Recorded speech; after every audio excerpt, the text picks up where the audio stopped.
এটা আগুনে ঘি ঢালার মতো ব্যাপার। যদিও আমরা খুব সহজ দৃষ্টিকোণ দেখতেছি, এটা কিন্তু যারা বাংলাদেশের ক্রিকেটিং ফ্যান তারা কিন্তু সহজ দৃষ্টিকোণ থেকে দেখবে। ভারতীয় ক্রিকেট বোর্ড যারা আছে, দেবাজিৎ সাইকিয়া, জয় শাহ, উনি অমিত শাহর ছেলে জয় শাহ, সুতরাং হচ্ছে ভারতের কেন্দ্রীয় প্রশাসনটাও কিন্তু তারাই চালায়। ক্রিকেট যে একটা ভদ্রলোকের খেলা, এই জায়গাটা একটা বৈরী পরিবেশ তৈরি করা হয়েছে। এখন আমাদের তাকিয়ে থাকতে হবে হচ্ছে আইসিসির অবস্থানের দিকে। আমাদের সঙ্গে উপস্থিত আছেন সিনিয়র সাংবাদিক শামীম হোসেন চৌধুরী। শামীম ভাই, সারাদিন আমরা একটা মিটিং এর দিকে তাকিয়েছিলাম, আইসিসি এবং বিসিবি যে মিটিংটা, এই মিটিং এ আসলে আপনার কি মনে হলো? আপনি তো দেখলেন সন্ধ্যার সময় বোর্ড প্রেসিডেন্ট আমিনুল ইসলাম বুলবুল ফিরলেন, ক্রিকেট অফিসার চেয়ারম্যানকে দেখলাম নাজমুল আবেদিন ফাহিম এবং সিও নিজামুদ্দিন চৌধুরী ক্রিকেট বোর্ডের, তারা ফিরলেন। একটু সারাদিনের ধকল মনে হলো, মিটিংটা খুব টাইট মিটিং। তো আপনার কি মনে হয়? বিসিবি তাদের প্রেস রিলিজ দিয়ে জানিয়ে দিয়েছে তাদের অবস্থানে তারা অনর, তারা কিছুতেই ভারতে যাবে না খেলতে বিশ্বকাপ। তারা শ্রীলঙ্কাতে তাদের ম্যাচ রিলোকেট করার যে স্ট্যান্ড, তারা সেখানেই দাঁড়িয়ে আছে। আপনার কি মনে হয় এটা কোন দিকে যাচ্ছে?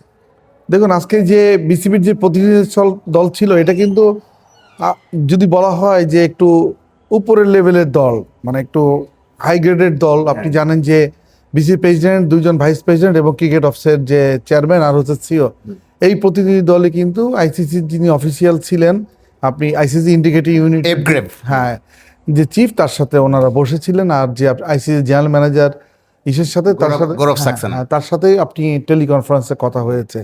এবং আমি যত জানতে পেরেছি, তা মিটিংটার পরিধি ছিল বেশ লম্বাই, 1 ঘন্টা 40 মিনিটের মতো মিটিংটা, অর্থাৎ 15-2 ঘন্টার মতো মিটিং হয়েছে।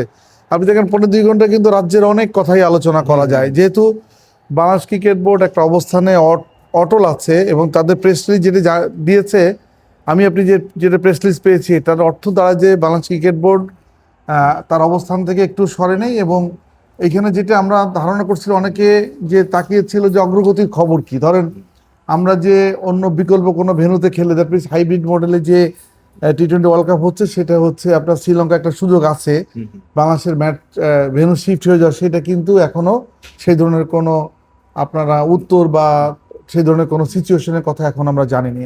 আপনি জানেন যে আইসিসি কিন্তু কোনো সিদ্ধান্ত নিলে সেটা কিন্তু ইমেলের মাধ্যমে জানিয়ে থাকেন, এবং সেই ইমেলটা কিন্তু আপনি সবাই আমরা পাবো, যারা আমরা আইসিসির সাথে মেইলের সাথে ট্যাগড আছে। সুতরাং এখানে ঢাকারও কোনো খেলা হলে আপনি দেখবেন যে আইসিসির ম্যাচ রেফারির কাছ থেকে আমরা এখান থেকে নিতে পারি না, উনি কিন্তু যে মেসেজটা পাঠায় আইসিসির হেডকোয়ার্টার থেকে সেই মেসেজটা চলে আসে, কেউ ফাইন হলে বা কোনো ভেন্যুকে ডিমেরিটস পয়েন্ট দিলে সবই চলে আসে ওইভাবে।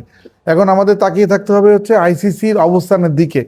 এখন হয়তোবা যারা আপনার আজকে কনফারেন্সে ছিলেন বাই বডি এবং টেলিকনফারেন্সে, তারা নিশ্চয়ই আইসিসিকে একটা পুরো বিষয়টাকে অবহিত করবে, সেখান থেকে একটা মেসেজ আসতে পারে আর কি। এছাড়া তো আমাদের অন্য কোনো দিকে তাকিয়ে থেকে লাভ নেই।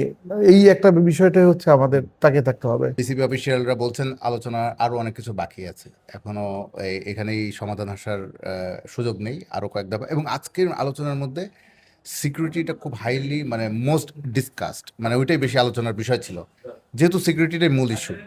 তো আপনার কি মনে হয় যে 3 সপ্তাহ আছে, মাত্র 21 দিন বাকি ওয়ার্ল্ড কাপের, তো এর মধ্যে ভারত সহজে বাংলাদেশের চাওয়াতে রাজি হয়ে যাবে? আপনার কি মনে হয়? দেখেন, আইসিসি চাইলে রিলোকেট করতেই পারে। সে রিলোকেট করতে পারে এই কারণে যে আপনি একটা পার্টিসিপেটিং টিম, এমন একটা পার্টিসিপেটিং টিম, আইসিসির ফুল মেম্বার নেশন, প্লাস হচ্ছে যে আমাদের একটা বিগ ক্রিকেটিং ফ্যান আছে। তারপরে হচ্ছে যে এইখানে যে আপনি আইসিসি যে অ্যাম্বুশ মার্কেটিং করেছে, সেই মার্কেটিংয়ের একটা পার্ট এখানে আইসিসি যে টেলিভিশন রাইটস যে বিক্রি করেছে, সেইখানে টেলিভিশন রাইটসটা কিনেছে আমাদেরই এখানে একটা প্রতিষ্ঠান, আমাদের বাংলাদেশ পার্টি চালানোর জন্য, তাদেরও বিনিয়োগ আছে। সকল কিছু বিবেচনা করে আইসিসি যদি আপনার শ্রীলঙ্কাতে ম্যাচ রিলোকেট করে বাংলাদেশের জন্য, এটা খারাপ হয় না। কিন্তু আপনি জানেন এখনও কিন্তু কোনো টিম কিন্তু এখনও আইসিসি টি-20 ওয়ার্ল্ড কাপ খেলার জন্য তাদের মানে ম্যাচ ভেন্যুতে এখনও তারা যায়নি। আইসিসির হসপিটালিটিটা কিন্তু আরও দেরিতে শুরু হবে। আপনি জানেন যে আইসিসির অফিসিয়াল যে টি-20 ওয়ার্ল্ড কাপের আগে আমাদের প্রিপারেশন ম্যাচও আছে, সব টিমেরই আছে। এই জন্য কিন্তু আপনার অ্যারাউন্ড 1 সপ্তাহ আগে কিন্তু টিমগুলোকে এখন যাবে। আপনি যে সময়টা বলেন, সময়টা আরও 1 সপ্তাহ কিন্তু মাইনাস করতে হবে, কারণ টোটাল জিনিস ওই আপনার যে প্র্যাকটিস ম্যাচের শিডিউল, ওইটাও কিন্তু আইসিসি করে থাকে।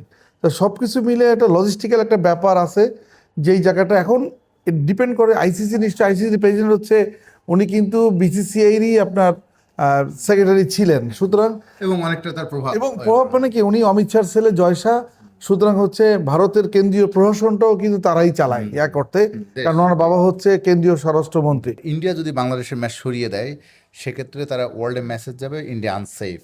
তো তারা এটা কোনোভাবে প্রমাণ করতে চাচ্ছে না বলেই তো এত দর কষাকষিটা হচ্ছে। এখন আপনি দেখেন ভারতীয় ক্রিকেট বোর্ড যারা আছেন, দেবাজিৎ সাইকিয়া, রাজীব শুক্লা, জয় শাহ, এরা সব একই সার্কেলের লোক এবং তাদের ভারতীয় স্বার্থটা তারা যেভাবে হোক স্টাবলিশ করবেই। এবং আইসিসি যারা শীর্ষ কর্মকর্তা তারাও ভারতের ম্যাক্সিমাম, গৌরব সাক্সেনার কথা তো বললেনই, সিও সঞ্জয় গুপ্তা, আবার আইসিসির প্রেসিডেন্ট জয় শাহ, সব মিলে আপনার এখানে ভারতের ইন্টারেস্টটা তারা যেভাবেই হোক স্টাবলিশ করার চেষ্টা করবে। কিন্তু বাংলাদেশ কতটা পেরে উঠবে শেষ পর্যন্ত, যদি নাই রাজি হয় তাহলে কি কনসিকুয়েন্স বা কি বিপর্যয় বা কি ফল আসতে পারে ফাইনালি? দেখুন আজকে কিন্তু আরেকটা বার্তা চলে গেছে আপনার, সেটা হচ্ছে বুলাওয়েতে যে ইন্ডিয়া ভার্সেস বাংলাদেশের যে আন্ডার-19 ওয়ার্ল্ড কাপের যে মানে প্রথম ম্যাচটা ছিল, সেই ম্যাচে কিন্তু আপনি দেখেন ইন্ডিয়ান অধিনায়ক কিন্তু আমাদের যে জাওয়াদ আবরা, যিনি আপনি মানে ক্যাপ্টেন আজকে হয়ে ম্যাচে খেলতে নেমেছেন, তার সাথে কিন্তু হ্যান্ডশেকিং করেন না। ক্রিকেট যে একটা ভদ্রলোকের খেলা, এই জায়গাটা একটা বৈরী পরিবেশ তৈরি করা হয়েছে। আপনি এই রিসেন্ট কতগুলো ঘটনা দেখেন যে এই আপনার এশিয়া কাপ জিতে কিন্তু একই অবস্থা, পাকিস্তানের সাথে কিন্তু শেকিং হ্যান্ডস করে নাই আপনার ইন্ডিয়া, তারপরে কিন্তু আরো কতগুলো ঘটনা ঘটেছে। সুতরাং এই বিষয়গুলো ইভেন আন্ডার-19 এশিয়া কাপও দেখলাম, সেখানেও একই অবস্থা দেখলাম। তাহলে আপনি বিষয়টা কি যাচ্ছেন, পাকিস্তানের সাথে ইন্ডিয়ার একটা রাইভাল পজিশন ছিল, যে সাম্প্রতিক যে আপনার যে এয়ার স্ট্রাইকে কিছু ঘটনা ঘটেছে, আপনার ইন্ডিয়া বেশ কিছু যুদ্ধ বিমান মিসিং করেছে, তার রেসটা হয়তো পাকিস্তান ইন্ডিয়ার ম্যাচে পড়তে পারে, কিন্তু বাংলাদেশের সাথে এখন সে অবস্থা নাই। কিন্তু তারা হ্যাঁ হচ্ছে কি আমাদের কান্ট্রিজ পিপলের সেন্টিমেন্টটা সে সাম্প্রতিক কিছু কর্মকাণ্ডে এগেনস্ট ইন্ডিয়া হয়ে গেছে, অর্থাৎ বাইলেটারাল এগ্রিমেন্ট কোনো কিছু কিন্তু এখনো বিচ্ছিন্ন হয় নাই। তারপরও দেখেন যে এমন একটা সিচুয়েশন তৈরি হয়েছে, যে সিচুয়েশনের সঙ্গে এটা আগুনে ঘি ঢালার মতো ব্যাপার। আজকের যে ঘটনাটা হলো, এইটাও কিন্তু যদিও আমরা খুব সহজ দৃষ্টিকোণ দেখতেছি, এটা কিন্তু যারা বাংলাদেশের ক্রিকেটিং ফ্যান তারা কিন্তু সহজ দৃষ্টিকোণ থেকে দেখবেন। এই কান্ট্রিজ ইমোজটাও আপনার কান্ট্রিজ যে পজিশনটা সেটাও কিন্তু একটু কঠিন করে দিল বিষয়টা নিয়ে। সব মিলে আমরা শুনছিলাম ভারতে বাংলাদেশ বিশ্বকাপে খেলতে যাওয়া না যাওয়ার যে আমরা একটা অনিশ্চয়তার মধ্যে সময় কাটাচ্ছি। আইসিসির প্রতিনিধিদের সঙ্গে আজকে বিসিবির যে বৈঠকটা হলো, সবই আমরা খোলাসা করে বললাম। আগামী আরও কয়েকটা দিন আমাদের অপেক্ষা করতে হচ্ছে এই প্রশ্নের উত্তর পেতে, বাংলাদেশ কোথায় খেলতে যাবে বিশ্বকাপ। আজ এ পর্যন্তই।